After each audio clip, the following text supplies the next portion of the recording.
Hello, Anderson County. This is Councilman Brett Sanders recapping June the 21st, 2022's council meeting. Basically, tonight we had a couple ordinances to transfer a piece of property that was in the Star Iowa area that we had cleaned up with some grant money, and the town of Iowa has someone interested in developing the property for some residential use, so we donated that property tonight to give to them, and that way they'll build on it and it'll go back on the tax books. So granted an easement to Duke Energy on a piece of property in Belton to do an electric car charging station. And I think Councilman Graham said tonight, people that have electric cars, it shows where the charging stations are. So hopefully it'll bring a little more foot traffic and business traffic down into the town of Belton. It's right between the library and the museum, so it's a good location. Yeah, good location. So we also had two ordinances tonight. One was to prohibit certain motor vehicle on Massey Road, which was in my district, and there was the same for Longview Road in Miss Cindy Wilson's district, District 7. And that little two-lane, windy roads that what was happening, the GPS units and things were sending some heavy trucks and equipment down those roads. We got those prohibited, or on the council to voted to prohibit that type traffic, and it also our Roads and Bridges Department will reach out so that your GPS and your little TomTom and your Waze and your certain apps, it won't show those roads for those guys. And I wanted to make sure that was clear so someone didn't actually get sent down that way and get a ticket. So hopefully that'll be updated and everyone will see less heavy equipment on those two roads. There was also an ordinance that we had voted on previously on the time frame that project that is turned down at the Planning Commission can come back to Planning Commission. I don't think there was a time frame before. We had voted, it's already on our ordinances, but we voted a 6-month, and now we realize that if we do a 90-day or 3-month deal, it coincides with the Planning Commission meetings, and I think it'll expedite things and make things a little easier on the Planning Commission, plus shorten time frame for someone to get a project revamped or make changes that they need to make. We also tonight had second reading on the budget that was approved, and it came, we had a Finance Committee meeting.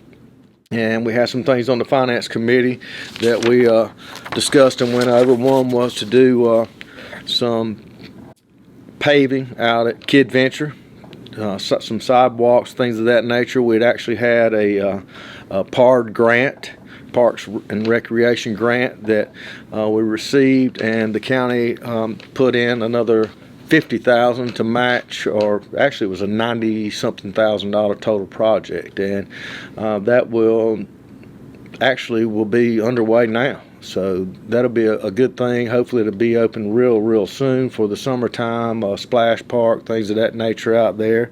We also voted for a bid on some sewer at exit 14, and I said it in the county in our council meeting tonight.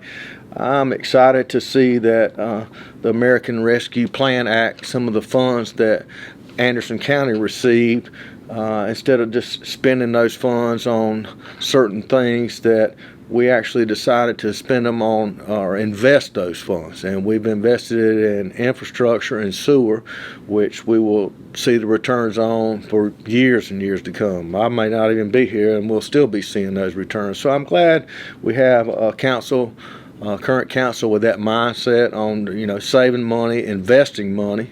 And there was also another investment with those same funds. We also have plans to replace a pump station that has been in service since the 1980s. So I have to give Derek Singleton and the sewer department a round of applause for maintaining and keeping that thing going well beyond its expected life. And we also voted to do a new chiller at the Civic Center, and the one now is 31 years old, and if anyone's ever been out to the Civic Center lately, it's either the air conditioning is high and it's freezing cold in there, or it's hot. There's no in between, and that chiller will actually be take the place of two. So, and that bid was going to a local company. The sewer on exit 14 was going to a local company. The money being spent out at Kid Venture is going to a local company. I like seeing that as well. We're making investments in our future, and we're spending money and making those investments with local builders and contractors. So that's exciting to see as well. And also tonight from the Finance Committee, that was some of the things we'd worked on as well. We also had a second reading on the budget. We had a budget workshop June the 20th, and what we decided, we've been working on the budget and going through certain things, and really the departments send their budget request in, and going through all the departments' budget requests, you get to looking, and there was really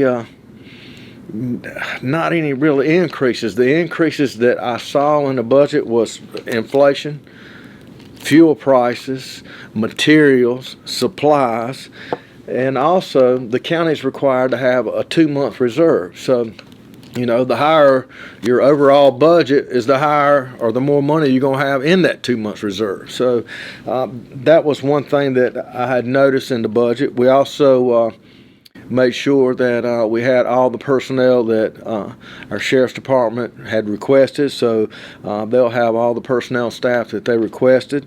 We also ranked some capital projects, and that a lot of budgeted money goes to capital projects, all the roofs on buildings, there's a lot of things. So we sit down and actually ranked the capital projects and approved the ones that are in dire need. And next year, you can't just keep putting things off, but I think our 2024 budget is going to be a lot tougher. And we're also in the Finance Committee sat down and we're talking and discussing ways on how to go ahead and plan, if our economy continues in the direction that it's going now, to plan for a decreased revenue source for the 2024 budget, and we're just now getting the 2023 budget. So we're thinking and planning ahead. It's not just sit down and do the budget in 30 minutes. It's a thought process with several committee members, our finance department. We also had no tax increase. That was the major thing, and that's what we had worked hard on. With fuel prices and things that I mentioned earlier, that's making your home budget and the county's budget, higher. That was one thing that our county council wanted to make sure that we can come in and budget without raising and putting a further burden on the taxpayers and the people of Anderson County. We're also applying we're expecting, or we're told, whether you get certain promises, certain things coming in that hasn't matured yet, but increase in money from the state, federal government on C-Fund money, which is money for paving, and hopefully that money will be increased, and every bit of that money that's coming in will go towards paving and doing some more road and bridge repair. And as a county, we've continued to pay off debt, and we're also sat down and worked on, we have an issue with our jail. And what people, a lot of people don't realize is the state will come in, or the federal government will come in and say, hey, guess what? Your jail is overcrowded, over capacity, not meeting our standards. I've taken a tour out there more than one time. I'm sure you have as well. It's horrendous. And what we don't want is the state to come in, or the federal government to come in and say, hey, we're just going to build what we want, and here's your bill. So we sat down, and we have a plan in place that we will be rolling out soon, but we have it, and we have positioned ourselves to where we can build that jail without raising taxes. and that's going to be a feat within itself. But I think we figured out a plan to do it with some debt that we paid off and paying off early. Government's just like a household. I mean, you've got money coming in, and what you have coming in, that's all you have. So I mean, you've got to plan it wisely, and I think we've done that in the finance department. I think our finance department staff, I mean, there is a lot of work that goes into it, and you hear accolades on what the finance committee's done on the budget, but man, you couldn't do anything without our finance department staff. Yeah. They provide you with all the tools, information necessary, and I mean, it's one small change over here changes everything. So I mean, they do a tremendous job, and they make you look good. Or they've made me look good, and our finance committee look good, and that's all on them. And I appreciate all the hard work and effort they put in. I appreciate their patience with me and our committee. And I just hope that the citizens of Anderson will appreciate the work and efforts that we've done. And like I said, the great thing about it is no tax increase. So that's it.